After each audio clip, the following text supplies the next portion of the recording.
À rappeler également que pour ce multiplex de Ligue des Champions, on n'aura pas de recrues sur le terrain même s'ils ont signé dans leur nouvelle équipe. Le règlement interdit au club d'inscrire de nouveaux joueurs avant la phase finale.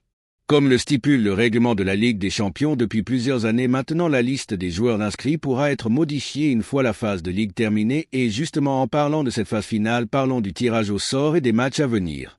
Parce que c'est un peu plus complexe que les années précédentes, ce qu'il faut savoir avant toute chose, c'est que tout est déjà planifié, le tableau est déjà connu, par exemple le premier et le deuxième sont à l'opposé et certains de ne pas s'affronter avant la finale donc.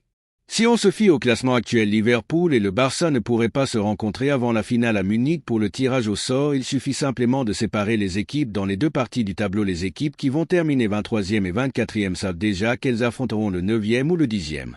Le tirage va juste servir à trancher sur ce match-là et ensuite le tableau sera dessiné. Évidemment, le club qui aura fini le mieux classé recevra au match retour une fois ce 16e de finale disputé. Vous savez compter, on passe au 8e.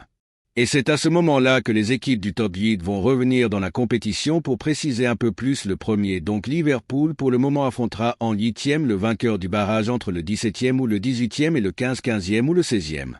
Petite illustration pour mieux comprendre ce nouveau, c'est tout le système. Il est important de préciser une chose, les clubs d'un même pays peuvent s'affronter dès les 16e de finale. Imaginez un choc entre le PSG et Lille ou même le PSG et Brest ou Monaco. Ça nous rappellerait l'affrontement entre Lyon et Bordeaux en 2010, c'était en quart de finale. Petite simulation pour que vous imaginiez le scénario avec le classement actuel. Paris peut retrouver Lille dès les 16e de finale, ça peut aussi finir avec un PSG Monaco ou un PSG Brest en fonction des résultats de la dernière journée.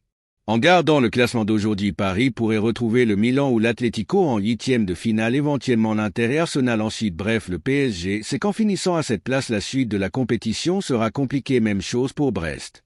Lille et Monaco qui sont forcément des petits poussés dans cette Ligue des Champions. D'ailleurs, au-delà des clubs français, on pourrait avoir de sacrés chocs dès les 16e de finale. Déjà, la Juventus peut se retrouver contre le Real Madrid ou le Bayern Munich en fonction du tirage. On pourrait même avoir un classico Barça-Real dès les 8e de finale. Pour rappel, l'unique tirage au sort qui va trancher sur toute la suite de cette Ligue des Champions aura lieu ce vendredi 31 janvier à midi à Lyon et il sera diffusé sur le site de l'UEFA.